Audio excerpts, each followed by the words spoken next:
The advent of a smart electrical outlet socket (SEOS) eliminates the need to incorporate specialized Internet of Things (IoT) electronics in appliances to support remote control and monitoring. The system developed at National University of Singapore replaces a building's electrical outlets with a network of smart faceplates and applies near-field communications (NFC) stickers to the plug on each appliance's power cord.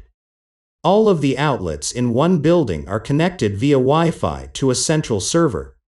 When a plug is inserted into an outlet, the NFC reader in that outlet identifies the appliance by a unique researchers display a prototype of the Smart Electrical Outlet Socket System. Source: National University of Singapore researchers display a prototype of the Smart Electrical Outlet Socket System. Source: National University of Singapore code on the sticker. The server then looks up the electrical specifications of that appliance in a database. Appliances in standby mode can consume up to 50% of a building's electricity consumption, but users can now turn an appliance on and off over the internet simply by powering up or shutting off the outlet so that when not in use, the appliance will not draw any current at all. If the system detects that an appliance is drawing more current than its specified amount, it will automatically shut the outlet off to keep the appliance from overheating.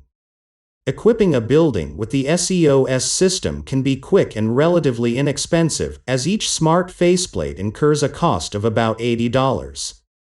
The developers expect the system to save up to 60% of total plug load energy consumption, depending on the building's size. The applications of this development are not just for buildings or building owners, said lead scientist, Associate Professor Sanjib Kumar Panda. This can benefit the busy office workers who rush to work, forgetting to turn off the iron in their haste, or the elderly folk who live alone. Smart sockets will enable anyone to remotely check in how devices are performing and control them. Follow page for daily updates.